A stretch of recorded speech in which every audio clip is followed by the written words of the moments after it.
Je, unahisi vita ya kiroho au hofu isiyoelezeka nyakati za usiku au hata mchana unapokwenda kazini? Hauko peke yako. Si kila anayekutabasamia ni rafiki yako kweli. Wivu, chuki na nia mbaya vinaweza kujificha nyuma ya tabasamu. Huenda kuna waliokuombea mabaya, wakasema maneno mabaya au hata kujaribu uchawi dhidi yako au familia yako. Lakini ulinzi wa Mungu ni mkuu kuliko kila nguvu ya giza.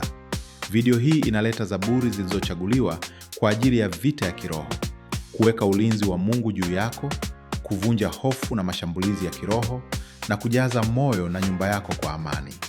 Sikiliza unapokwenda kulala, ukiwa kazini, safarini, au wakati wa maombi, na uache neno la Mungu liwe ngao juu yako na familia yako kila mahali uendapo. Mwenyezi Mungu, kwako naielekeza nafsi yangu na kutumainia wewe, Mungu wangu. Usiniache niaibike, adui zangu wasifurahie kushindwa kwangu. Usimwache anayekutumainia apate aibu, lakini waaibike wote wanaokuasi kwa makusudi.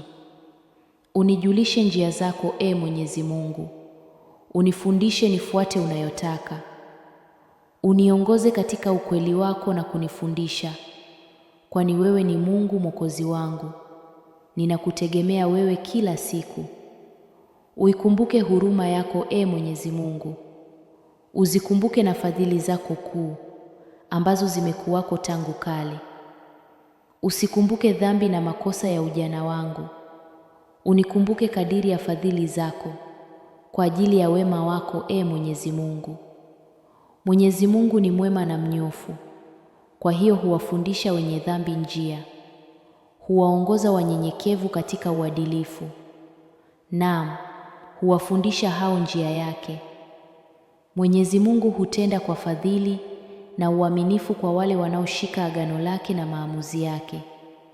Kwa ajili ya jina lako, Mwenyezi Mungu, unisamehe kosa langu, kwani ni kubwa. Kila mtu anayemcha Mwenyezi Mungu atamfunza njia ya kufuata. Mtu wa namna hiyo atafanikiwa daima, na wazawa wake watamiliki nchi. Mwenyezi Mungu ni rafiki ya wale wamchao. Yeye huwajulisha hao agano lake. Namwangalia Mwenyezi Mungu daima. Yeye atainasua miguu yangu mtegoni. Unielekee, Mungu, unionee huruma, maana mimi ni mpweke na mnyonge. Uniondolee mahangaiko ya moyoni mwangu. Unitoe katika mashaka yangu. Uangalie mateso yangu na dhiki yangu. Unisamehe dhambi zangu zote. Angalia jinsi walivyo wengi maadui zangu. Ona jinsi wanavyonichukia kwa ukatili. Uyalinde maisha yangu. Uniokoe. Nakimbilia usalama kwako. Usikubali niaibike. Wema na uadilifu vinihifadhi, maana ninakutumainia wewe. Mungu, uwaokoe watu wako Israeli, uwaokoe katika taabu zao zote. Zaburi ya 37. Usiungue kwa sababu ya watenda mabaya, wala usiwahusudu wafanyao uovu. Maana kama majani watakatwa mara, na kama miche mibichi watanyauka. Mtumainie Bwana ukatende mema, ukae katika nchi ukaifurahie uaminifu. Jifurahishe katika Bwana, naye atakupa haja za moyo wako. Ukabidhi njia zako kwa Bwana, umtumainie, naye atafanya. Naye atatoa haki yako kama nuru na hukumu yako kama mchana. Ukae kimya mbele za Bwana, umngojee kwa saburi. Usiungue kwa sababu ya mtu afanikiwapo katika njia yake, kwa sababu ya mtu afanyaye hila. Uache hasira, uache ghadhabu. Usiungue hasara yake kufanya mabaya. Maana waovu watakatiliwa mbali, bali wamngojao Bwana, hao watairithi nchi. Kwa muda mfupi mtu mwovu hatakuwako tena. Naam, utatazama mahali pake wala hatakuwepo. Bali wanyenyekevu watairithi nchi na kufurahia amani tele. Mtu mwovu hutunga mabaya juu ya mwenye haki na kumsagia meno yake. Bwana atamcheka, maana ameona ya kuwa siku yake inakuja. Waovu wamechomoa upanga na kukaza uta wao, ili wawaangushe maskini na mhitaji, ili wawachinje wenye mwenendo wa adili. Upanga wao utaingia moyoni mwao wenyewe, na pinde zao zitavunjika vipande vipande. Afadhali kidogo alichonacho mwenye haki kuliko wingi wa mali ya waovu wengi. Maana mikono yao waovu itavunjika, bali Bwana huwategemeza wenye haki. Bwana anajua siku za wakamilifu, na urithi wao utakuwa wa milele. Hawataona aibu wakati wa mabaya, na siku za njaa watashiba, bali waovu watapotea, na adui za Bwana watakuwa kama uzuri wa malisho. Watafutika, kama moshi watafutika. Mtu mwovu hukopa wala halipi, bali mwenye haki hufadhili na kutoa. Kwa maana waliobarikiwa naye watairithi nchi, na waliolaaniwa naye watakatiliwa mbali. Bwana huzimarisha hatua za mtu na kuzipenda njia zake. Ajapojikwaa hataanguki chini kabisa, maana Bwana humtegemeza kwa mkono wake. Nalikuwa kijana, sasa nimekuwa mzee, lakini sijamwona mwenye haki ameachwa, wala uzao wake akiomba chakula. Siku zote hufadhili na kukopesha, na uzao wake umbarikiwa. Ujiepushe na mabaya, ukatende mema, ukae milele. Kwa kuwa Bwana huipenda hukumu, wala hatawaacha watauwa wake. Watatunzwa milele, bali uzao wa waovu utakatiliwa mbali. Wenye haki watairithi nchi, nao watakaa humo milele. Kinywa cha mwenye haki husema hekima, na ulimi wake husema hukumu. Sheria ya Mungu wake imo moyoni mwake, hatua zake hazitateleza. Mtu mwovu humvizia mwenye haki na kutaka kumuua. Bwana hataacha ampe mkononi mwake, wala kumhukumu atakapohukumiwa. Mngoje Bwana, ukalinde njia yake, naye atakutukuza uirithi nchi. Utakapoangamizwa waovu, utaliona. Nalimwona mtu mwovu mwenye jeuri akistawi kama mwerezi wa Lebanoni. Nalimwona, naye hakuwako, nikamtafuta, wala hakupatikana. Uangalie mtu mkamilifu, tazama mtu mnyofu, maana mwisho wa mtu huyo ni amani, bali wakosaji wataangamizwa pamoja. Mwisho wa waovu utakatiliwa mbali, bali wokovu wa wenye haki unatoka kwa Bwana. Yeye ni ngome yao wakati wa taabu. Bwana huwasaidia na kuwaokoa, huwakoa na waovu na kuwakomboa, kwa kuwa wamemtumainia. Zaburi ya 90. E Bwana, umekuwa makao yetu kizazi hata kizazi. Kabla milima haijazaliwa, wala dunia na ulimwengu havijaumbwa, hata milele na milele wewe ndiwe Mungu. Wamrudisha mwanadamu kuwa mavumbi, ukisema, rudini, enyi wanadamu. Maana miaka 1000 machoni pako ni kama jana ipitayo, na kama kesha la usiku. Wawachukua kama gharika, huwa kama usingizi. Asubuhi huwa kama majani yameachayo. Asubuhi yachipuka na kustawi, jioni yakatwa na kukauka. Maana tumeteketezwa kwa hasira yako, na kwa ghadhabu yako tumefadhaishwa. Umeweka maovu yetu mbele zako, dhambi zetu za siri mbele ya nuru ya uso wako. Maana siku zetu zote hupita katika hasira yako, miaka yetu huisha kama neno la kunung'unika. Siku za miaka yetu ni miaka 70, na ikiwa kwa sababu ya nguvu miaka 80. Lakini fahari yao ni taabu na huzuni, maana yapita upesi, nasi huruka. Ni nani ajuaye nguvu ya hasira yako, na ghadhabu yako kadiri ya kukucha kwako? Basi utujulishe kuhesabu siku zetu, ili tujipatie moyo wa hekima. Rudi, e Bwana, hata lini? Uwarehemu watumishi wako, utushibishe asubuhi kwa rehema zako, nasi tutashangilia na kufurahi siku zetu zote. Utufurahishe sawasawa na siku ulizotutesa na miaka tuliyoona mabaya. Kazi yako na ionekane kwa watumishi wako, na utukufu wako kwa watoto wao. Na uzuri wa Bwana Mungu wetu uwe juu yetu, nawe uthibitishe kazi ya mikono yetu juu yetu. Naam, kazi ya mikono yetu uithibitishe. Zaburi ya 121. Nitayainua macho yangu niitazame milima. Msaada wangu utatoka wapi? Msaada wangu u katika Bwana, aliyezifanya mbingu na nchi. Usiuache mguu wako usogezwe, asisinzie akulindaye.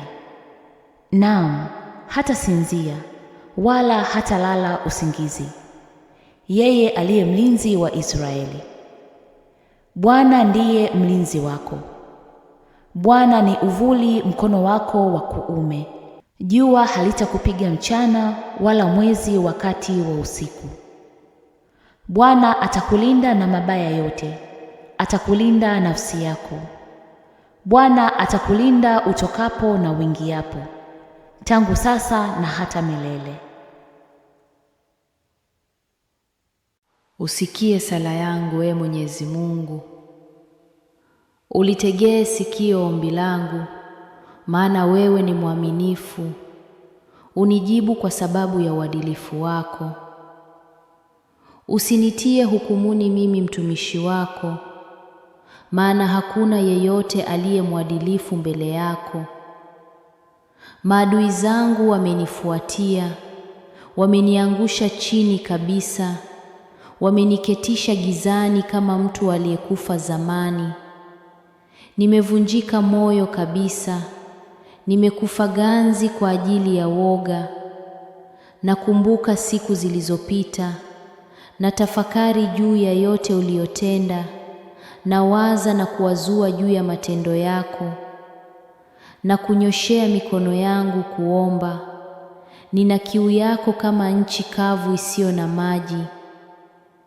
Ee Mwenyezi Mungu, unijibu haraka, maana nimekata tamaa kabisa. Usijifiche mbali nami, nisije nikawa kama wale washukao kwa wafu. Asubuhi unioneshe fadhili zako, maana nimekuwekea tumaini langu. Unifundishe mwenendo wa kufuata, maana nakuelekezea ombi la moyo wangu. Uniokoe, Ee Mwenyezi Mungu, kutoka maadui zangu, maana kwako nakimbilia usalama. Unifundishe kutimiza matakwa yako, maana wewe ni Mungu wangu. Roho yako nzuri iniongoze katika njia sawa. Unifadhili, Ee Mwenyezi Mungu, kwa hisani yako. Uniondoe katika taabu kwa sababu ya uadilifu wako. Kwa sababu ya fadhili zako uwakomeshe maadui zangu, uwaangamize wote wanaonidhulumu, maana mimi ni mtumishi wako. Zaburi ya 3. Ee Bwana, wameongezeka sana wanitesao, wengi huninukia. Wengi huiambia nafsi yangu, hakuna wokovu kwake katika Mungu. Lakini wewe, Ee Bwana, ndiwe ngao yangu, utukufu wangu uinuaye kichwa changu. Nalimlilia Bwana kwa sauti yangu, naye akanijibu kutoka mlima wake mtakatifu. Nalilala nikapata usingizi, nikaamka, kwa maana Bwana ananitegemeza. Sitaogopa makumi ya maelfu ya watu walionipanga pande zote kunishambulia. Inuka, Ee Bwana, uniokoe, Ee Mungu wangu. Maana umewapiga adui zangu wote shavuni, umewavunja meno waovu. Wokovu una Bwana, baraka yako iwe juu ya watu wako. Zaburi ya 27. Bwana ni nuru yangu na wokovu wangu, nimwogope nani? Bwana ni ngome ya uhai wangu, nimwogope nani? Wabaya waliponikaribia ili wanile, adui zangu na watesi wangu, wao ndio waliokwikwia na kuanguka. Japokuwa jeshi linapiga kambi juu yangu, moyo wangu hautaogopa. Japokuwa vita vikinuka juu yangu, hata hapo nitatumaini. Neno moja nimeliomba kwa Bwana, nalo ndilo nitakalolitafuta: nikae nyumbani mwa Bwana siku zote za maisha yangu, niutazame uzuri wa Bwana na kutazama hekaluni mwake. Maana atanificha hemani mwake siku ya mabaya, atanificha katika sitara ya maskani mwake na kuniinua juu ya mwamba. Na sasa kichwa changu kitainuliwa juu ya adui zangu walioko pande zote, nami nitatolea dhabihu hemani mwake kwa shangwe. Nitaimba, naam, nitamsifu Bwana.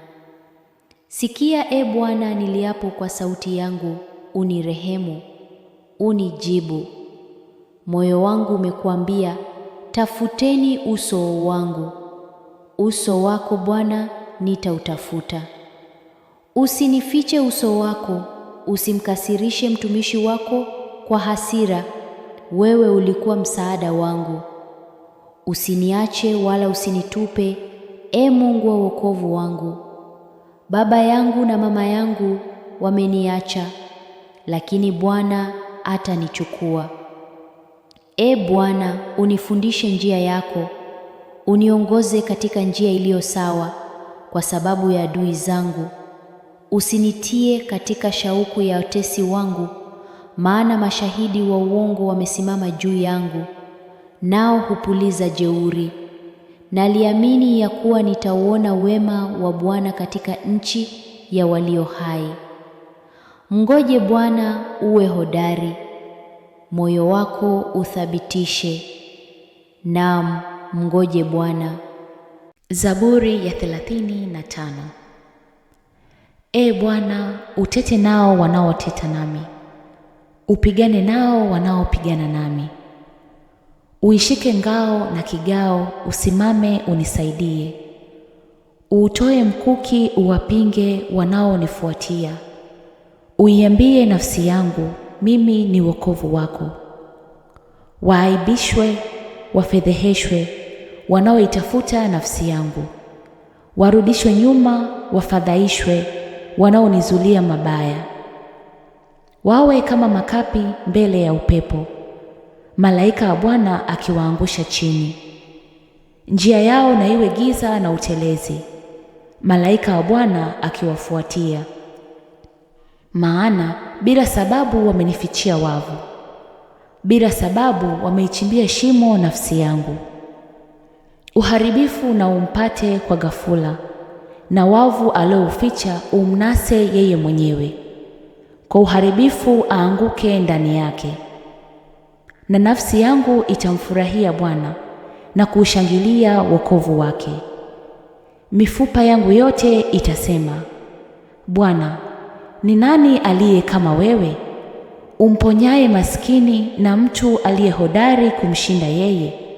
Naam, maskini na mhitaji na mtu amtakaye. Mashahidi wa udhalimu wanasimama, wananiuliza mambo nisiyoyajua. Wananilipa mabaya badala ya mema, hata nafsi yangu ikaingia ukiwa. Bali mimi walipougua wao, nguo yangu ilikuwa gunia. Nalijitesa nafsi yangu kwa kufunga, maombi yangu yakarejea kifuani mwangu. Nalijifanya kama kwamba ni rafiki au adui yangu. Naliinama nikilia kama aliyefiwa na mamaye. Lakini nikijikwaa hufurahi na kukusanyana. Walinikusanyikia watu hovyo nisiowajua, wananiparula wala hawakomi. Kama wenye mzaha wakikufuru karamuni, wananisagia meno. Bwana, hata lini utatazama? Uiokoe nafsi yangu na maharabu yao, na mpenzi wangu na wanasimba. Nitakushukuru katika kusanyiko kubwa, nitakusifu kati ya watu wengi. Walio adui zangu bure wasinisimange, wanaonichukia bila sababu wasining'ong'e. Maana hawasemi maneno ya amani, na juu ya utulivu wa nchi huwaza hila. Nao wanaonifumbulia vinywa vyao husema, ewe, ewe, jicho letu limeona. Wewe Bwana umeona, usinyamaze. Ewe Bwana, usiwe mbali nami. Uamke uwe macho ili kunipatia hukumu kwa ajili ya madai yangu. Mungu wangu na Bwana wangu, unihukumu kwa haki yako. Ee Bwana Mungu wangu, wala wasinisimangize. Wasiseme moyoni, haya ndivyo tutakavyo. Wasiseme tumemmeza. Waaibishwe, wafedheheshwe pamoja wanaoifurahia hali yangu mbaya. Wavikwe aibu na fedheha wanaojikuza juu yangu. Washangilie na kufurahi wapendezwao na haki yangu. Naam, waseme daima, atukuzwe Bwana apendezwaye na amani ya mtumishi wake. Na ulimi wangu utanena haki yako na sifa zako mchana kutwa. Zaburi ya 91. Akae mahali pasiri pake aliye juu atakaa chini ya uvuli wa Mwenyezi. Nitamwambia Bwana, ndiye kimbilio langu na ngome yangu, Mungu wangu nitakaye mtumaini. Maana yeye atakuokoa na mtego wa mwindaji na tauni ipotesayo. Atakufunika kwa manyoya yake, na chini ya mabawa yake utapata kimbilio. Ahadi yake ni ngao na diri. Hutakiogopa kitisho cha usiku, wala mshale urukao mchana, wala tauni ipitayo gizani, wala uharibifu uangamizao adhuhuri. Maelfu waanguka upande wako, na 10,000 mkono wako wa kuume, lakini haitakukia. Kwa macho yako tu utaangalia na kuiona thawabu ya wabaya. Kwa kuwa umemfanya Bwana kuwa kimbilio lako, aliye juu kuwa maskani yako, hapana uovu utakupata, wala pigo halitakaribia hema yako. Maana atawaamuru malaika zake wakulinde katika njia zako zote. Watakuchukua mikononi mwao, usije ukajikwaa mguu wako juu ya jiwe.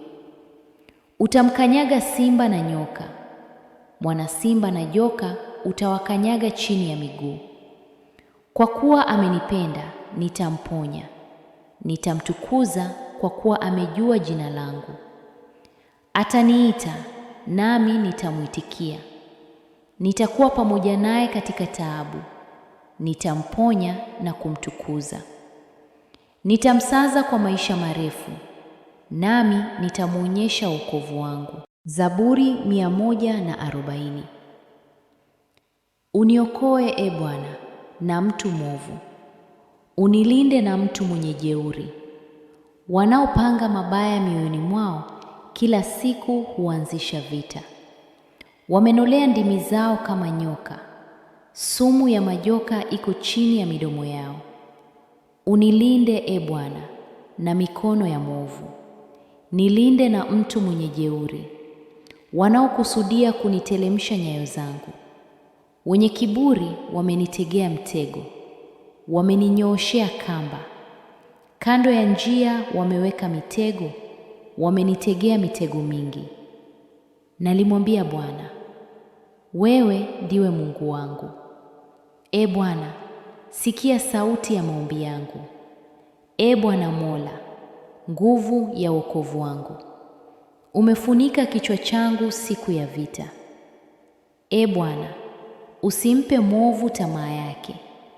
Usifanikishe shauri lake baya, wasije wakajitukuza.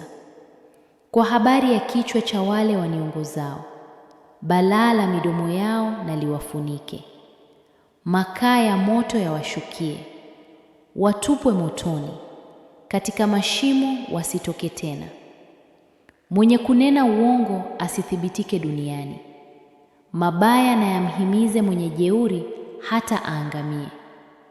Najua ya kuwa Bwana atamtetea mhitaji na kuwahukumia haki maskini. Hakika wenye haki watalishukuru jina lako, wanyofu watakaa mbele za uso wako. Zaburi ya 4. Ee Mungu wa haki yangu, uniitikie niitapo. Umenifanyizia nafasi wakati wa shida, unifadhili na kusikia sala yangu. Enyi wanadamu, hata lini utukufu wangu utafedheheka? Je, mtapenda ubatili na kutafuta uongo? Bali jueni ya kuwa Bwana amejiteulia mtaua. Bwana atasikia nimwitapo. Mwe na hofu wala msitende dhambi. Tafakarini vitandani mwenu na kutulia. Toeni dhabihu za haki na kumtumainia Bwana. Watu wengi husema, nani atakayetuonyesha mema? Bwana, utuinulie nuru ya uso wako. Umenitia furaha moyoni mwangu kupita yao watakapozidishiwa nafaka na divai. Katika amani nitajilaza na kupata usingizi, maana wewe Bwana peke yako ndiye unijaliaye kukaa salama. Zaburi ya 27. Bwana ni nuru yangu na wokovu wangu, nimwogope nani? Bwana ni ngome ya uhai wangu, nimwogope nani? Wabaya waliponikaribia ili wanile, adui zangu na watesi wangu, wao ndio waliokwikwia na kuanguka. Japokuwa jeshi linapiga kambi juu yangu, moyo wangu hautaogopa. Japokuwa vita vikinuka juu yangu, hata hapo nitatumaini. Neno moja nimeliomba kwa Bwana, nalo ndilo nitakalolitafuta: nikae nyumbani mwa Bwana siku zote za maisha yangu, niutazame uzuri wa Bwana na kutazama hekaluni mwake.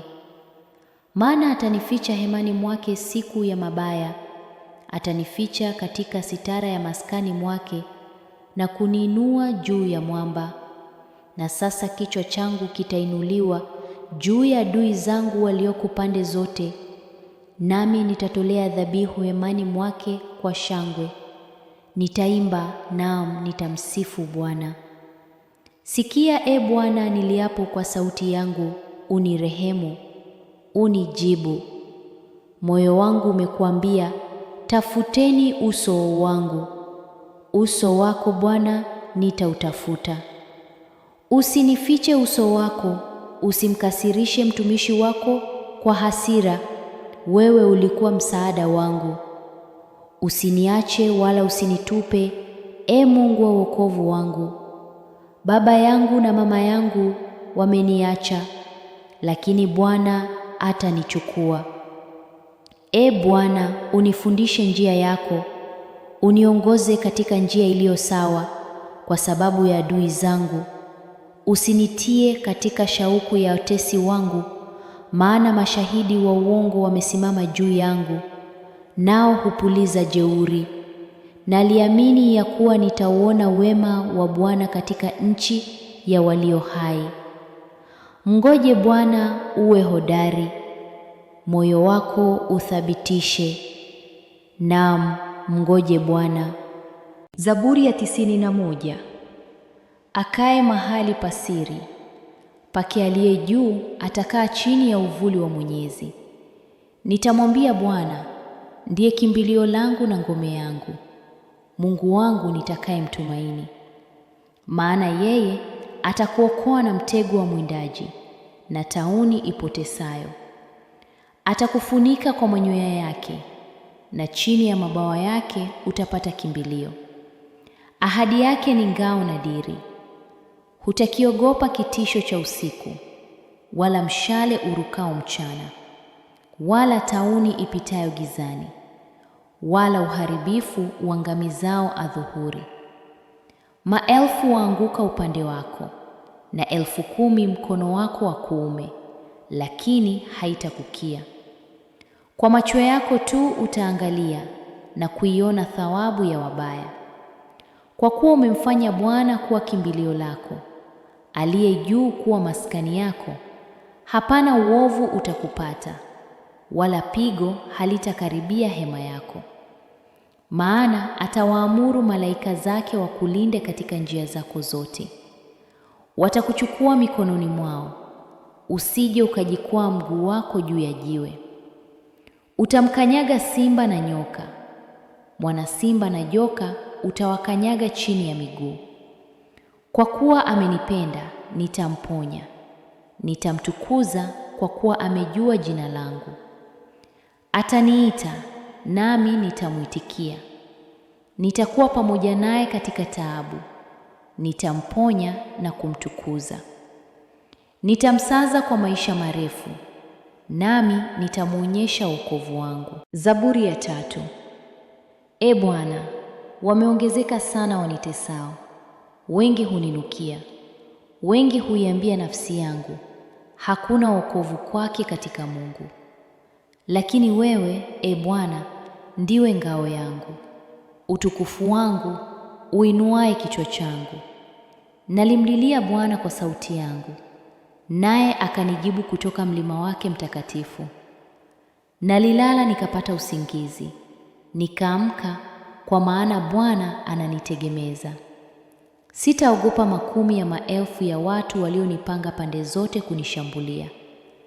Inuka, Ee Bwana, uniokoe, Ee Mungu wangu, maana umewapiga adui zangu wote shavuni, umewavunja meno waovu.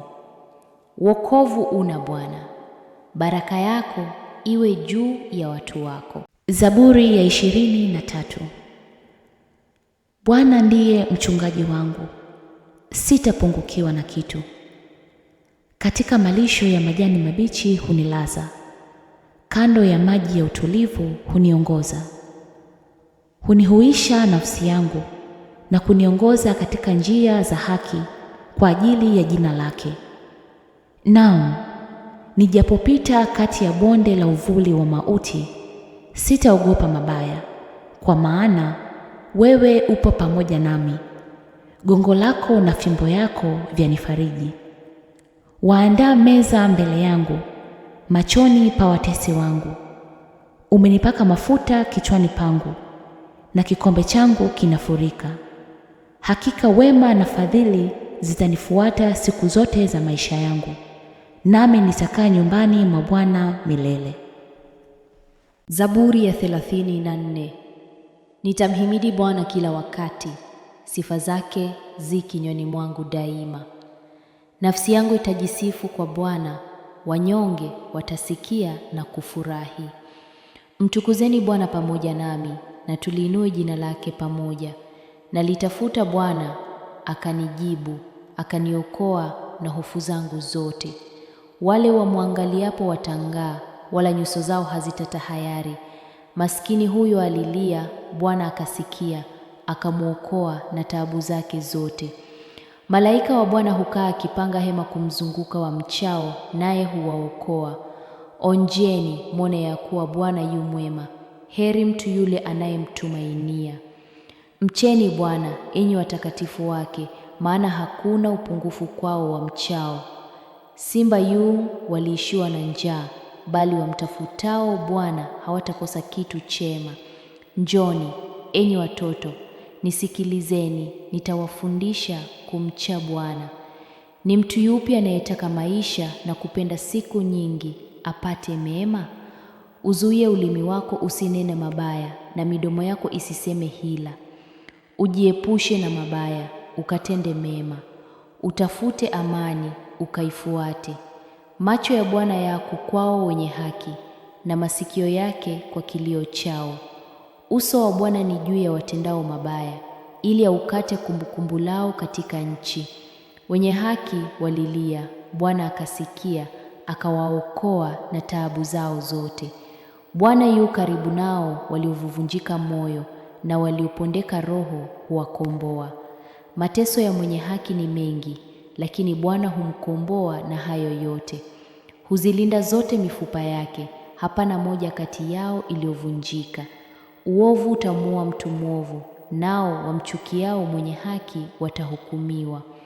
Bwana humkomboa nafsi ya watumishi wake, wala wote wamkimbiliao hawatahukumiwa. Zaburi ya 91. Akae mahali pasiri pake aliye juu atakaa chini ya uvuli wa Mwenyezi. Nitamwambia Bwana, ndiye kimbilio langu na ngome yangu, Mungu wangu nitakayemtumaini. Maana yeye atakuokoa na mtego wa mwindaji na tauni ipotesayo. Atakufunika kwa manyoya yake, na chini ya mabawa yake utapata kimbilio. Ahadi yake ni ngao na diri. Hutakiogopa kitisho cha usiku, wala mshale urukao mchana, wala tauni ipitayo gizani, wala uharibifu uangamizao adhuhuri. Maelfu waanguka upande wako, na 10,000 mkono wako wa kuume, lakini haitakukia. Kwa macho yako tu utaangalia na kuiona thawabu ya wabaya. Kwa kuwa umemfanya Bwana kuwa kimbilio lako, aliye juu kuwa maskani yako, hapana uovu utakupata, wala pigo halitakaribia hema yako. Maana atawaamuru malaika zake wakulinde katika njia zako zote. Watakuchukua mikononi mwao, usije ukajikwaa mguu wako juu ya jiwe. Utamkanyaga simba na nyoka, mwana simba na joka utawakanyaga chini ya miguu. Kwa kuwa amenipenda, nitamponya, nitamtukuza kwa kuwa amejua jina langu. Ataniita, nami nitamwitikia. Nitakuwa pamoja naye katika taabu, nitamponya na kumtukuza. Nitamsaza kwa maisha marefu, nami nitamwonyesha wokovu wangu. Zaburi ya 37. Usiungue kwa sababu ya watenda mabaya, wala usiwahusudu wafanyao uovu. Maana kama majani watakatwa mara, na kama miche mibichi watanyauka. Mtumainie Bwana ukatende mema, ukae katika nchi ukaifurahie uaminifu. Jifurahishe katika Bwana, naye atakupa haja za moyo wako. Ukabidhi njia zako kwa Bwana, umtumainie, naye atafanya. Naye atatoa haki yako kama nuru, na hukumu yako kama mchana. Ukae kimya mbele za Bwana, umngojee kwa saburi. Usiungue kwa sababu ya mtu afanikiwapo katika njia yake, kwa sababu ya mtu afanyaye hila. Uache hasira, uache ghadhabu. Usiungue hasara yake kufanya mabaya. Maana waovu watakatiliwa mbali, bali wamngojao Bwana, hao watairithi nchi. Kwa muda mfupi mtu mwovu hatakuwako tena, naam, utatazama mahali pake wala hatakuwepo. Bali wanyenyekevu watairithi nchi na kufurahia amani tele. Mtu mwovu hutunga mabaya juu ya mwenye haki na kumsagia meno yake. Bwana atamcheka, maana ameona ya kuwa siku yake inakuja. Waovu wamechomoa upanga na kukaza uta wao, ili wawaangushe maskini na mhitaji, ili wawachinje wenye mwenendo wa adili. Upanga wao utaingia moyoni mwao wenyewe, na pinde zao zitavunjika vipande vipande. Afadhali kidogo alichonacho mwenye haki, kuliko wingi wa mali ya waovu wengi. Maana mikono yao waovu itavunjika, bali Bwana huwategemeza wenye haki. Bwana anajua siku za wakamilifu, na urithi wao utakuwa wa milele. Hawataona aibu wakati wa mabaya, na siku za njaa watashiba. Bali waovu watapotea, na adui za Bwana watakuwa kama uzuri wa malisho. Watafutika, kama moshi watafutika. Mtu mwovu hukopa wala halipi, bali mwenye haki hufadhili na kutoa. Kwa maana waliobarikiwa naye watairithi nchi, na waliolaaniwa naye watakatiliwa mbali. Bwana huzimarisha hatua za mtu na kuzipenda njia zake. Ajapojikwaa hataanguki chini kabisa, maana Bwana humtegemeza kwa mkono wake. Nalikuwa kijana, sasa nimekuwa mzee, lakini sijamwona mwenye haki ameachwa, wala uzao wake akiomba chakula. Siku zote hufadhili na kukopesha, na uzao wake umbarikiwa. Ujiepushe na mabaya, ukatende mema, ukae milele. Kwa kuwa Bwana huipenda hukumu, wala hatawaacha watauwa wake. Watatunzwa milele, bali uzao wa waovu utakatiliwa mbali. Wenye haki watairithi nchi, nao watakaa humo milele. Kinywa cha mwenye haki husema hekima, na ulimi wake husema hukumu. Sheria ya Mungu wake imo moyoni mwake, hatua zake hazitateleza. Mtu mwovu humvizia mwenye haki na kutaka kumuua. Bwana hataacha ampe mkononi mwake, wala kumhukumu atakapohukumiwa. Mngoje Bwana, ukalinde njia yake, naye atakutukuza uirithi nchi. Utakapoangamizwa waovu, utaliona. Nalimwona mtu mwovu mwenye jeuri akistawi kama mwerezi wa Lebanoni. Nalimwona, naye hakuwako, nikamtafuta, wala hakupatikana. Uangalie mtu mkamilifu, tazama mtu mnyofu, maana mwisho wa mtu huyo ni amani, bali wakosaji wataangamizwa pamoja. Mwisho wa waovu utakatiliwa mbali, bali wokovu wa wenye haki unatoka kwa Bwana. Yeye ni ngome yao wakati wa taabu. Bwana huwasaidia na kuwaokoa, huwakoa na waovu na kuwakomboa, kwa kuwa wamemtumainia. Zaburi 123. Kwako nalikunulia macho yangu, e wewe ukae mbinguni. Tazama, kama macho ya watumwa yawatazamavyo mikono ya bwana wao, na kama macho ya mjakazi mkono wa bibi yake, ndivyo macho yetu yamtazamavyo Bwana Mungu wetu, hata atakapotuhurumia. Utuhurumie, e Bwana, utuhurumie, maana tumeshiba sana kudharauliwa. Nafsi yetu imeshiba sana dhihaka za wajivunao, na kudharauliwa kwa wenye kiburi. Zaburi 131. E Bwana, moyo wangu haukujivuna, wala macho yangu hayakuinuka, wala sikujishughulisha na mambo makuu, wala mambo yaliyonipita. Hakika nimeituliza na kuinyamazisha nafsi yangu, kama mtoto aliyeachishwa kunyonya kwa mama yake. Nafsi yangu iko ndani yangu kama mtoto aliyeachishwa kunyonya. E Israeli, mtumaini Bwana tangu sasa na hata milele. Zaburi 133. Tazama jinsi ilivyo vema na kupendeza ndugu wakae pamoja kwa umoja. Ni kama mafuta mazuri kichwani, yateremkayo ndevuni, ndevu za Haruni yateremkayo mpaka upindo wa mavazi yake.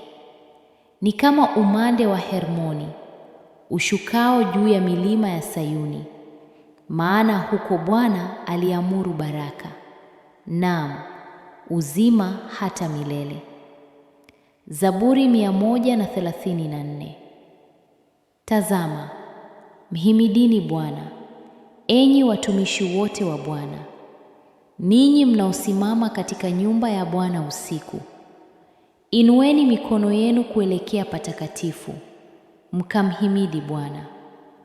Bwana akubariki kutoka Sayuni, yeye aliyezifanya mbingu na nchi. Zaburi ya 90. E Bwana, umekuwa makao yetu kizazi hata kizazi, kabla milima haijazaliwa wala dunia na ulimwengu havijaumbwa. Hata milele na milele wewe ndiwe Mungu.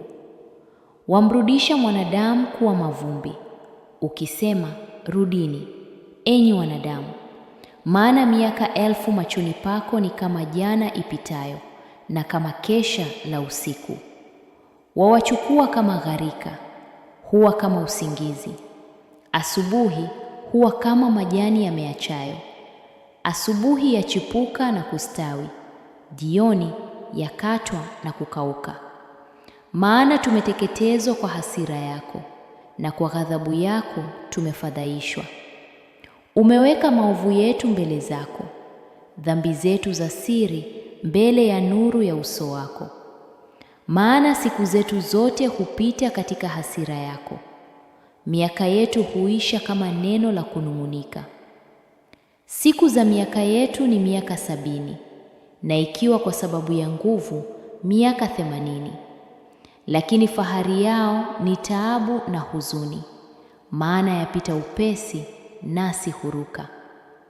Ni nani ajuaye nguvu ya hasira yako na ghadhabu yako kadiri ya kukucha kwako? Basi utujulishe kuhesabu siku zetu, ili tujipatie moyo wa hekima. Rudi, e Bwana, hata lini?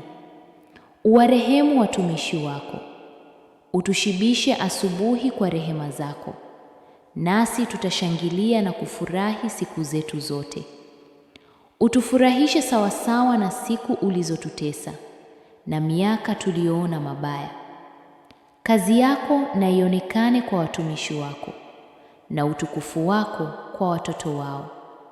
Na uzuri wa Bwana Mungu wetu uwe juu yetu, nawe uthibitishe kazi ya mikono yetu juu yetu.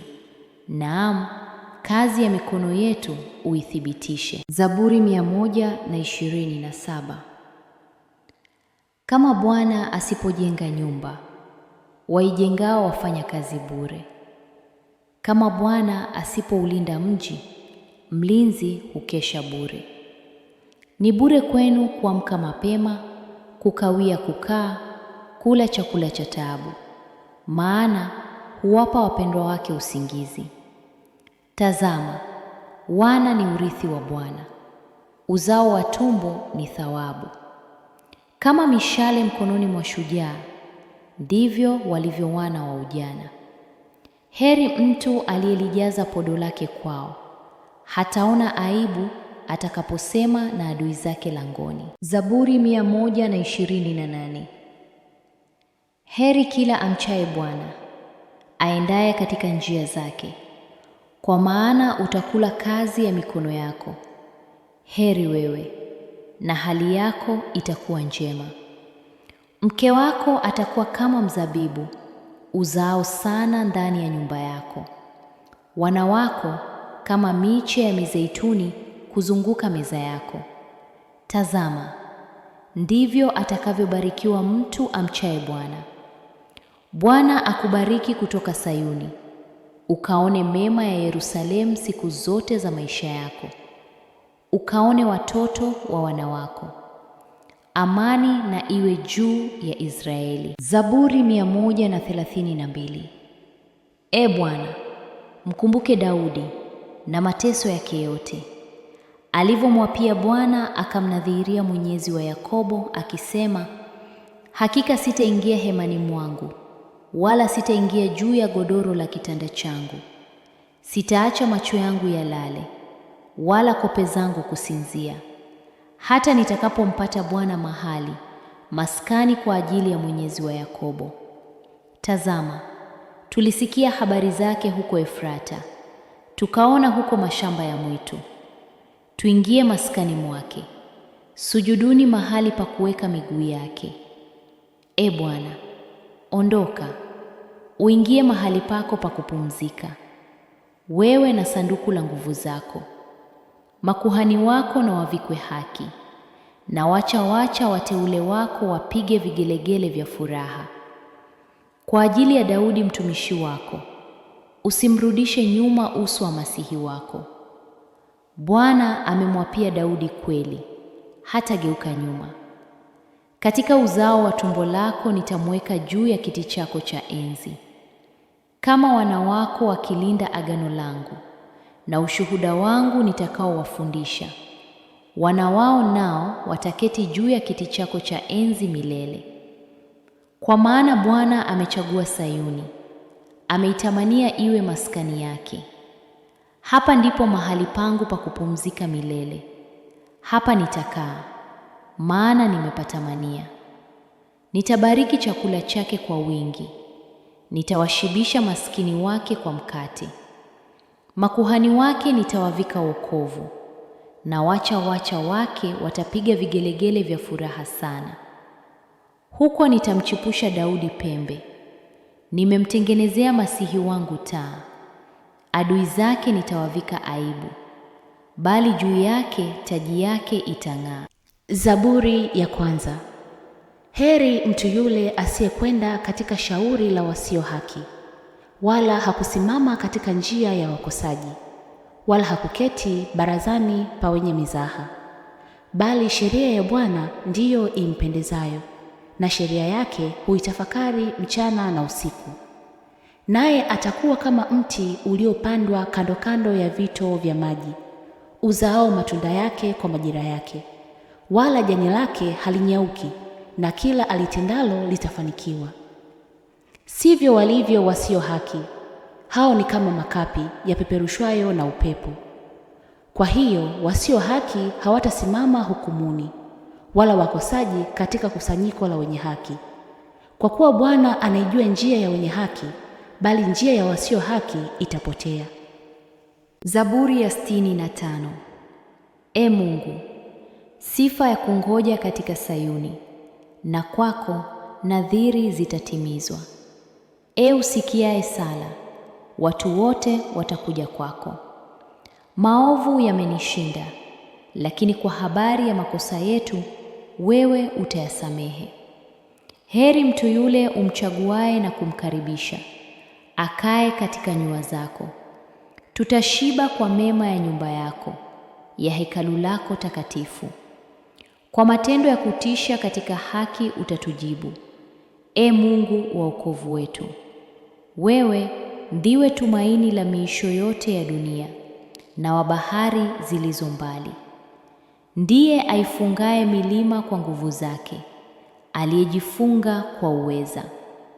Ndiye atulizaye makelele ya bahari, makelele ya mawimbi yake, na ghasia za watu. Wakazi wa miisho huogopa ishara zako. Waamshao asubuhi na jioni wawafanya wapige kelele za furaha. Waikagua nchi na kuinywesha, waifanya iwe tajiri sana. Mto wa Mungu umejaa maji. Waandalia watu nafaka zao, kwa maana ndivyo ulivyoitengeneza. Waipenyeza mifereji yake, waivunja madonge yake. Waifurahisha kwa mvua, waibariki chipuko lake. Wautia taji mwaka kwa wema wako, na mapito yako hudondosha unono. Mapito ya jangwani hudondosha unono, na vilima hujifunga furaha pande zote. Malisho huvikwa makundi ya kondoo, na mabonde hufunikwa nafaka. Hupiga kelele za furaha, naam, huimba. Zaburi 112. Heri mtu amchaye Bwana, anayependezwa sana na amri zake. Uzao wake utakuwa hodari duniani, kizazi cha wanyofu kitabarikiwa. Mali na utajiri vitakuwa nyumbani mwake, na haki yake yadumu milele. Kwa wanyofu nuru huchomoza gizani. Yeye ni mwenye neema, mwenye rehema, mwenye haki. Heri mtu atendaye mambo kwa neema, akopeshaye. Ataongoza mambo yake kwa haki, kwa maana hataondoshwa milele. Mwenye haki atakumbukwa milele. Hataogopa habari mbaya. Moyo wake umethibitika, umemtumaini Bwana. Moyo wake umesimama imara, hataogopa mpaka awaone adui zake wakishindwa. Ametawanya, amewapa maskini. Haki yake yadumu milele. Pembe yake itainuliwa kwa heshima. Mwovu ataona akaghadhabika, atasaga meno yake, akayeyuka. Tamaa ya mwovu itaangamia. Zaburi 97. Bwana anamiliki. Dunia na ifurahi, visiwa vingi na vifurahi. Mawingu na giza viko kumzunguka. Haki na hukumu ni msingi wa kiti chake cha enzi. Moto huenda mbele zake, huwateketeza adui zake pande zote. Radi zake huangaza ulimwengu. Dunia huona ikatetemeka. Milima huyeyuka kama nta mbele za Bwana wa dunia yote. Mbingu hutangaza haki yake, na mataifa yote huona utukufu wake. Waibike wote watumikao sanamu, wajivunao kwa vinyago. Miungu yote na imwabudu. Sayuni husikia akafurahi, na binti za Yuda hushangilia kwa sababu ya hukumu zako, e Bwana. Kwa maana wewe, e Bwana, ujuu sana juu ya dunia yote. Wewe umetukuzwa sana juu ya miungu yote. Ninyi mnaompenda Bwana, ichukieni mabaya. Hulinda roho za wateule wake, huwaponya na mkono wa waovu. Nuru imepandwa kwa ajili ya wenye haki, na furaha kwa ajili ya walio wanyofu wa moyo. Furahini katika Bwana, enyi wenye haki, na kulishukuru jina lake takatifu. Zaburi 2. Kwa nini mataifa wanafanya ghasia na watu wanawaza mambo ya ubatili?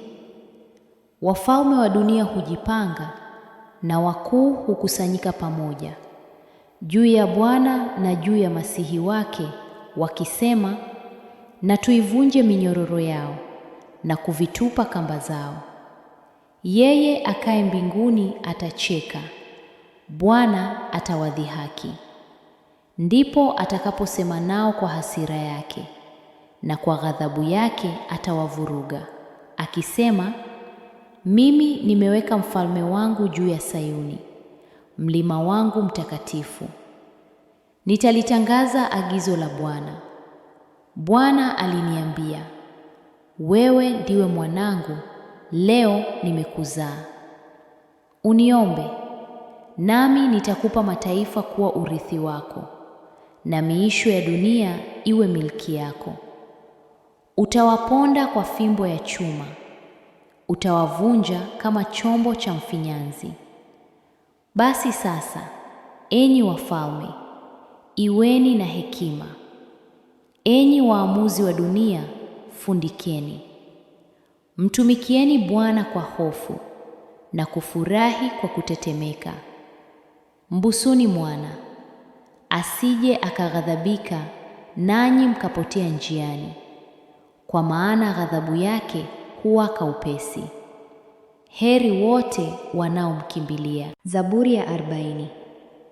Nalitumaini Bwana sana, naye akanitegemea, akasikia kilio changu.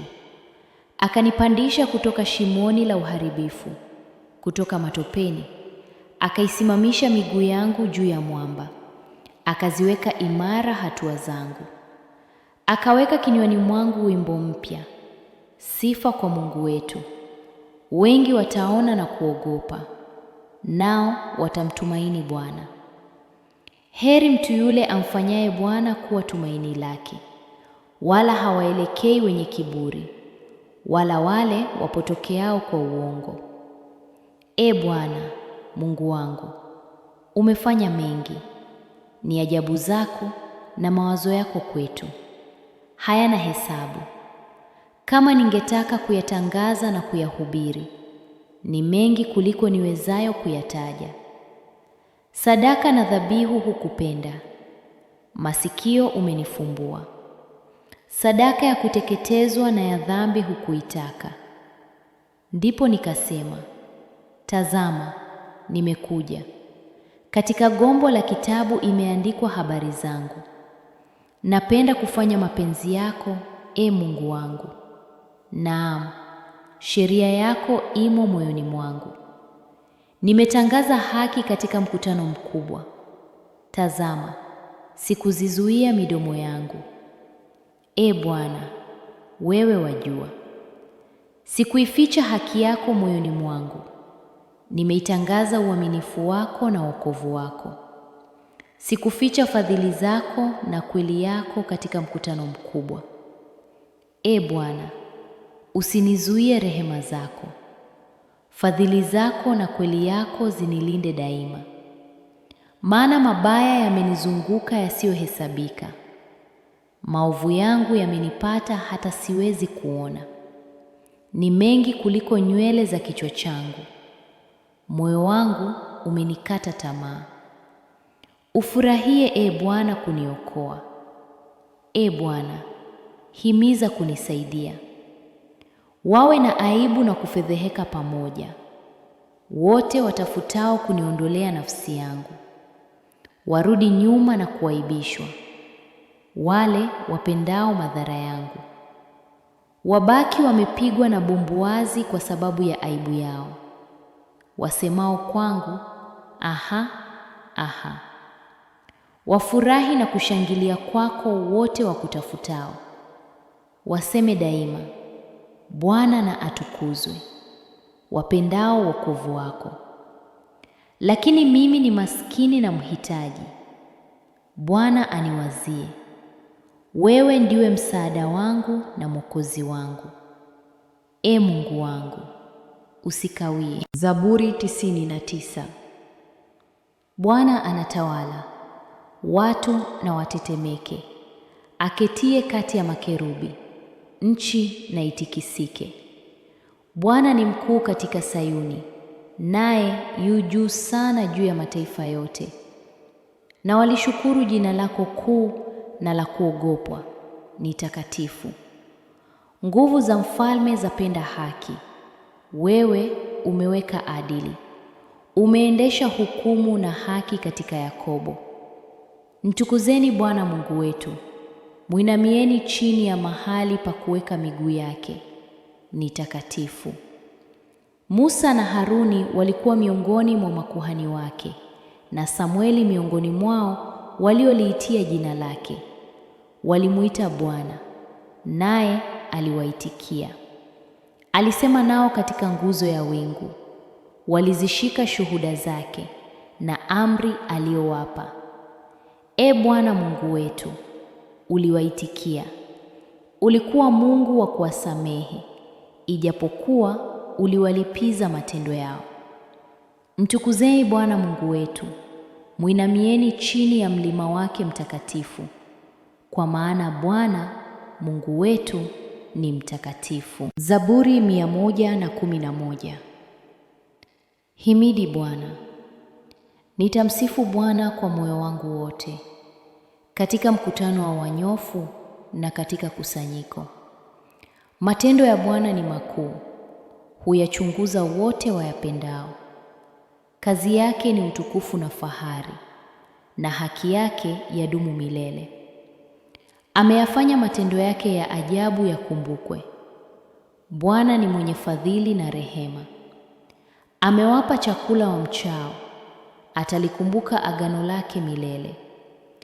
Amewadhihirishia watu wake nguvu za matendo yake, kwa kuwapa urithi wa mataifa. Kazi za mikono yake ni kweli na haki. Amri zake zote ni thabiti, zimedumu milele na milele. Zimetendwa kwa kweli na adili. Amewapelekea watu wake ukombozi. Ameagiza agano lake milele. Jina lake ni takatifu, la kuogopwa. Kumcha Bwana ni mwanzo wa hekima. Wote wayatendao hayo wana akili njema. Sifa yake yadumu milele. Zaburi 135. Himidi Bwana. Himidi jina la Bwana. Himidini, enyi watumishi wa Bwana, ninyi mnaosimama katika nyumba ya Bwana, katika nyua za nyumba ya Mungu wetu. Himidi Bwana. Kwa kuwa Bwana ni mwema, liimbieni jina lake, maana ni la kupendeza.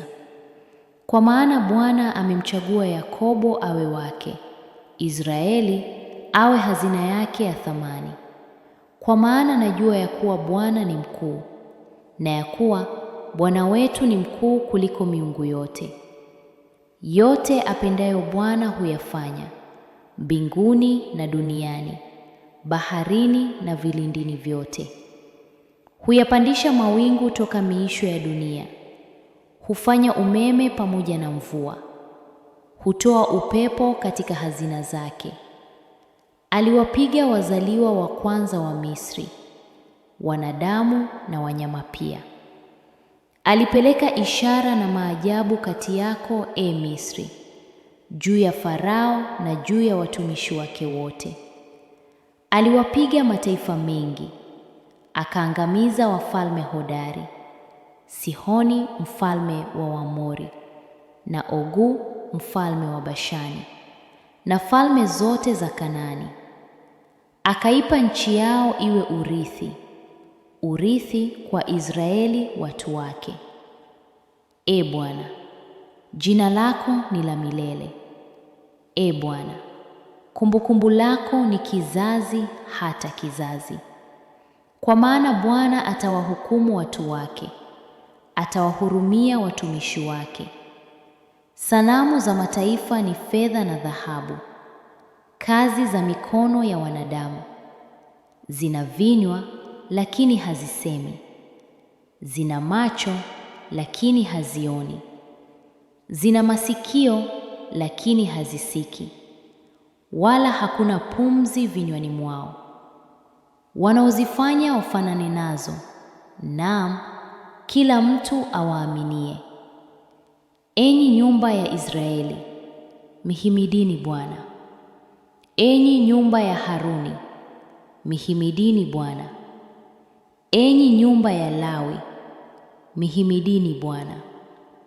Ninyi mnaomcha Bwana, mihimidini Bwana. Ahimidiwe Bwana atokaye Sayuni, akae Yerusalemu. Himidi Bwana. Zaburi ya 107. Mshukuruni Bwana kwa kuwa ni mwema, kwa maana fadhili zake ni za milele. Na waseme hivyo waliokombolewa na Bwana, aliowakomboa na mkono wa adui, na kuwakusanya toka nchi zote, toka mashariki na magharibi, toka kaskazini na baharini.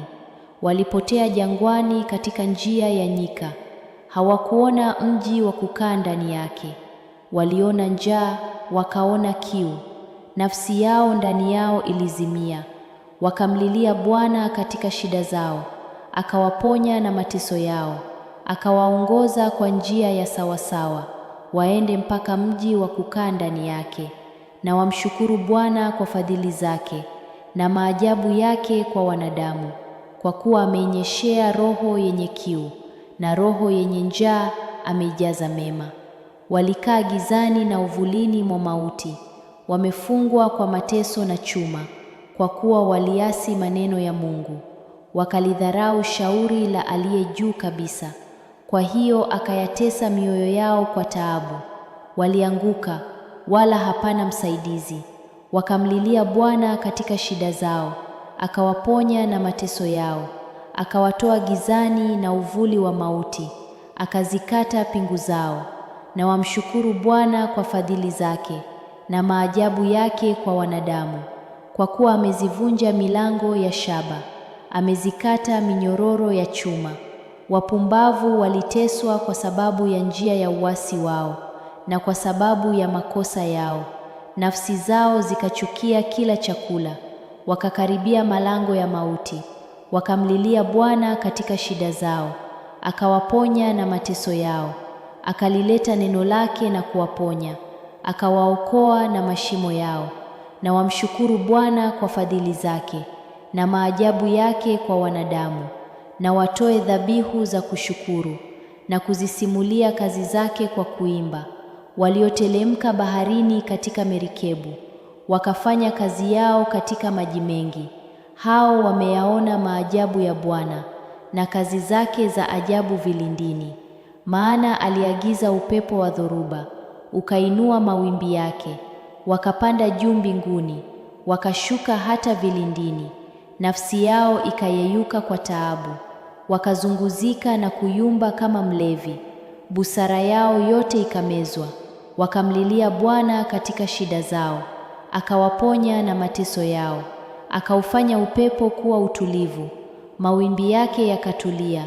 Wakaifurahia kwa kuwa yametulia, hata akawaleta kwenye bandari walioitamani. Na wamshukuru Bwana kwa fadhili. Akaufanya mito kuwa jangwa na chemchemi za maji kuwa nchi yenye kiu, nchi yenye kuzaa kuwa jangwa la chumvi, kwa sababu ya uovu wa wakaao ndani yake. Akaufanya jangwa kuwa ziwa la maji, na nchi kamekuwa chemchemi za maji. Akawakalisha humo walio na njaa, wakaweka mji wa kukaa ndani yake. Wakapanda mashamba, wakapanda mizabibu, wakaleta matunda ya mavuno. Akawabariki hata wakazidi sana, wala hakuwapunguza wanyama wao. Kisha wakapunguzwa na kunyenyekezwa kwa dhiki, mabaya na huzuni. Yeye humimina dharau juu ya wakuu na kuwazungusha nyikani wasipite njia. Lakini humwinua maskini kutoka matesoni na kumfanya jamaa kama kundi la kondoo. Wenye haki wataona hayo na kufurahi, na uovu wote utaziba kinywa chake. Atakayekuwa na hekima na azizingatie mambo haya, naye ataelewa fadhili za Bwana. Zaburi ya 78. Watu wangu, sikilizeni sheria yangu. Wekeni masikio yenu maneno ya kinywa changu.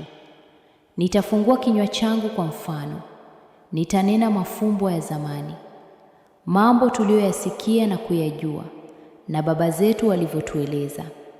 Hatutayaficha kwa watoto wao, tukitangaza kwa kizazi kijacho sifa za Bwana na uweza wake na ajabu zake alizozitenda. Maana aliweka ushuhuda katika Yakobo, akaweka sheria katika Israeli, aliyowaamuru baba zetu wawajulishe watoto wao, ili kizazi kijacho kijue, watoto watakaozaliwa, nao waamke wawajulishe watoto wao, ili wamweke Mungu tumaini lao, wasizisahau kazi za Mungu, bali wazishike amri zake. Wasiwe kama baba zao, kizazi chepesi na chenye kuasi, kizazi ambacho mioyo yao haikuwa thabiti, wala roho yao haikuwa aminifu kwa Mungu. Wana wa Efraimu walio na silaha, wapiga mishale, walirudi nyuma siku ya vita. Hawakulishika agano la Mungu, wakakataa kuenenda katika sheria yake. Wakazisahau kazi zake na ajabu zake alizowaonyesha. Mbele ya baba zao alifanya ajabu katika nchi ya Misri, katika shamba la Soani. Aliigawanya bahari akawavusha, akasimamisha maji kama lundo. Aliwaongoza kwa wingu mchana, na usiku kucha kwa nuru ya moto. Alipasua miamba jangwani, akawanywesha maji mengi kama vilindi. Akatokeza mito katika mwamba, akateremsha maji kama mito. Lakini wakazidi kumtenda dhambi jangwani, wakamwasi aliye juu nyikani. Wakajaribu Mungu mioyoni mwao kwa kuomba chakula kwa tamaa yao. Wakanena juu ya Mungu wakisema, Je, Mungu aweza kutengeneza meza jangwani? Tazama, alipiga mwamba, maji yakatoka, na mito ikamwagika. Je, aweza pia kutoa mkate au kuwapa watu wake nyama? Kwa hiyo Bwana aliposikia akakasirika. Moto ukawaka juu ya Yakobo, hasira ikapanda juu ya Israeli, kwa sababu hawakumwamini Mungu, wala hawakutumaini wokovu wake. Hata hivyo aliwaamuru mawingu juu, akafungua milango ya mbinguni, akawanyeshea mana ili wale, akawapa nafaka ya mbinguni. Mwanadamu akala chakula cha malaika, akawapelekea chakula cha kutosha. Akaufanya upepo wa mashariki uinuke mbinguni, na kwa uweza wake akaongoza upepo wa kusini. Akawanyeshea nyama kama mavumbi, ndege wenye mabawa kama mchanga wa bahari.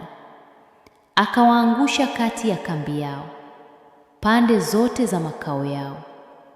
Wakakula wakashiba sana, akawapa tamaa yao. Hawakuacha tamaa yao, chakula kilipokuwa bado midomoni mwao.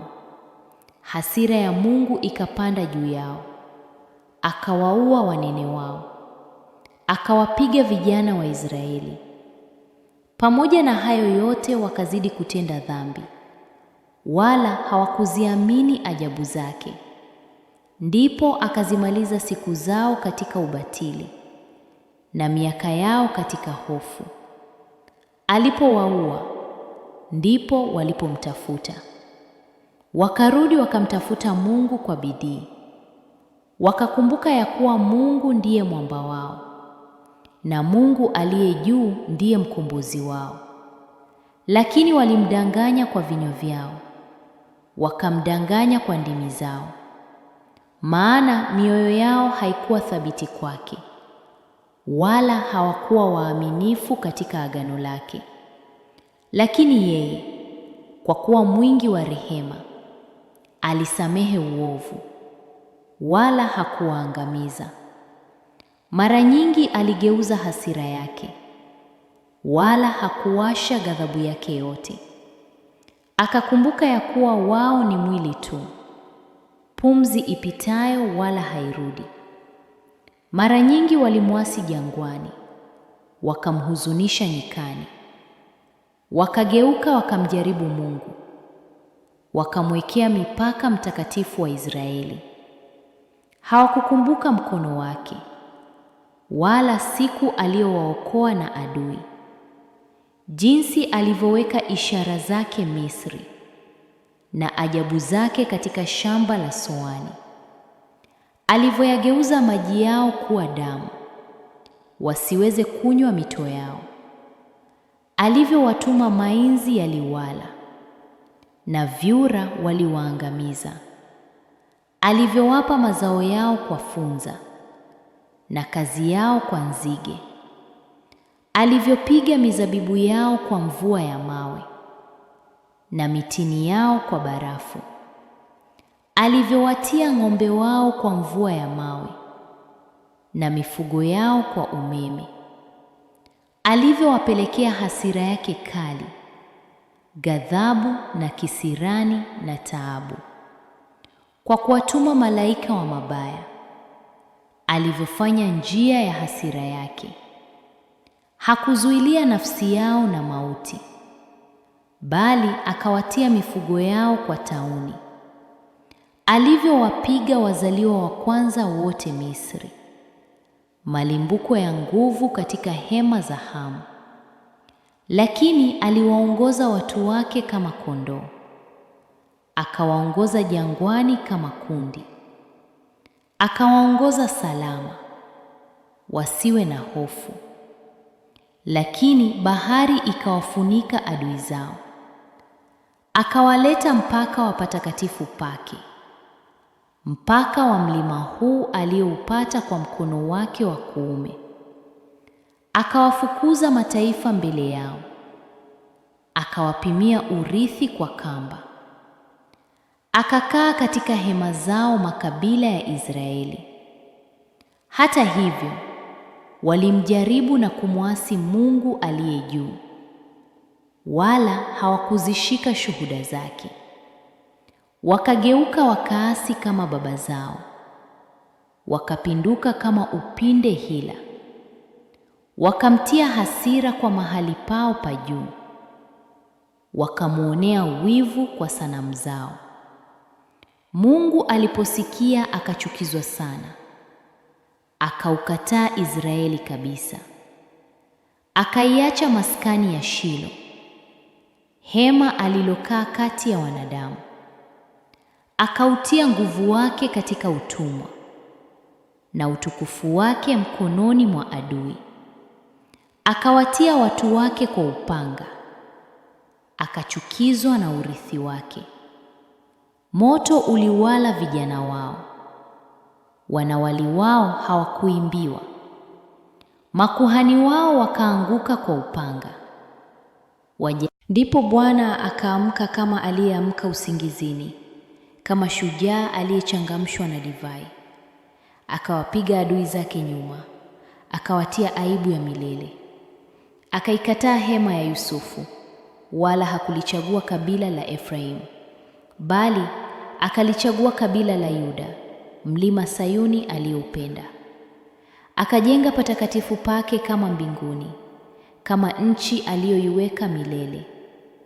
Akamchagua Daudi mtumishi wake, akamtwaa kutoka mazizi ya kondoo, akamleta kutoka nyuma ya kondoo wanyonyao, ili awachunge Yakobo watu wake, na Israeli urithi wake. Akawachunga kwa ukamilifu wa moyo wake, akawaongoza kwa ustadi wa mikono yake. Zaburi 64. Ee Mungu, sikia sauti yangu ninapolalamika. Ulinde uhai wangu na hofu ya adui. Unisitiri na shauri la siri la watenda maovu na fujo la watendao uovu. Wanaonolea ndimi zao kama upanga, wanaelekeza mishale yao maneno makali. Wapige wasio na hatia kwa siri, mara huwapiga wala hawaogopi. Wanajipa moyo katika shauri baya, husema juu ya kutega mitego kwa siri. Husema, ni nani atakayewaona? Hupanga maovu wakisema, tumetimiza shauri kamili. Ndani ya mtu moyo na akili ni ya kina sana. Lakini Mungu atawapiga kwa mshale, ghafla watajeruhiwa. Ndimi zao wenyewe zitawafanya waanguke. Wote watakaowaona watatikisa vichwa. Nao wanadamu wote wataogopa, watatangaza kazi ya Mungu na kuyafahamu matendo yake.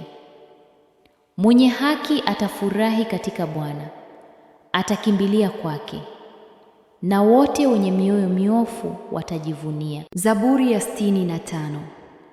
Ee Mungu, sifa ya kungoja katika Sayuni, na kwako nadhiri zitatimizwa. Ee usikiaye sala, watu wote watakuja kwako. Maovu yamenishinda, lakini kwa habari ya makosa yetu wewe utayasamehe. Heri mtu yule umchaguaye na kumkaribisha, akae katika nyua zako. Tutashiba kwa mema ya nyumba yako, ya hekalu lako takatifu. Kwa matendo ya kutisha katika haki utatujibu, Ee Mungu wa wokovu wetu. Wewe ndiwe tumaini la miisho yote ya dunia na wa bahari zilizo mbali. Ndiye aifungaye milima kwa nguvu zake, aliyejifunga kwa uweza. Ndiye atulizaye makelele ya bahari, makelele ya mawimbi yake, na ghasia za watu. Wakazi wa miisho huogopa ishara zako. Waamshao asubuhi na jioni wawafanya wapige kelele za furaha. Waikagua nchi na kuinywesha, waifanya iwe tajiri sana. Mto wa Mungu umejaa maji. Waandalia watu nafaka zao, kwa maana ndivyo ulivyoitengeneza. Waipenyeza mifereji yake, waivunja madonge yake. Waifurahisha kwa mvua, waibariki chipuko lake. Wautia taji mwaka kwa wema wako, na mapito yako hudondosha unono. Mapito ya jangwani hudondosha unono, na vilima hujifunga furaha pande zote. Malisho huvikwa makundi ya kondoo, na mabonde hufunikwa nafaka. Hupiga kelele za furaha, naam, huimba. Zaburi ya 66. Mpigieni Mungu kelele za shangwe, enyi nchi zote. Liimbieni jina lake lenye utukufu. Fanyeni sifa zake ziwe za utukufu. Mwambieni Mungu, jinsi yalivyo ya kutisha matendo yako. Kwa wingi wa uweza wako, adui zako watakujinyenyekeza. Dunia yote itakuabudu, itakuimbia, italiimbia jina lako. Njoni myatazame matendo ya Mungu, ni ya kutisha katika kutenda kwake kwa wanadamu. Aliigeuza bahari kuwa nchi kavu, wakapita mtoni kwa miguu, ndipo tulipofurahi ndani yake. Anatawala kwa uweza wake milele. Macho yake huyatazama mataifa, waasi wasijitukuze. Enyi watu, msifuni Mungu wetu. Itangazeni sauti ya sifa zake. Yeye aihifadhie nafsi yetu katika uhai, wala hauiache miguu yetu isiteleze. Maana umetujaribu, Ee Mungu, umetutakasa kama fedha itakaswavyo. Ulituingiza katika wavu, ukaweka mzigo mzito viunoni mwetu. Uliruhusu watu wapite juu ya vichwa vyetu. Tulipita katika moto na katika maji, lakini ukatuleta katika mahali pa kufanikiwa. Nitaingia nyuminani mwako kwa sadaka za kuteketezwa. Nitatimiza nadhiri zangu kwako, ambazo midomo yangu ilinena, na kinywa changu kikanena wakati nilipokuwa katika dhiki. Nitakutolea sadaka za kuteketezwa za wanyama wanene, pamoja na uvumba wa kondoo dume. Nitakutolea ng'ombe pamoja na mbuzi. Njoni, sikilizeni, enyi wote mnaomcha Mungu. Nami nitasimulia aliyotenda kwa nafsi yangu. Nilimlilia kwa kinywa changu, naye akatukuzwa kwa ulimi wangu. Laiti ningaliwaza uovu moyoni mwangu, Bwana asingenisikia. Lakini hakika Mungu amesikia, ameitilia maanani sauti ya sala yangu. Ahimidiwe Mungu, ambaye hakunizuia sala yangu, wala fadhili zake kuniondolea.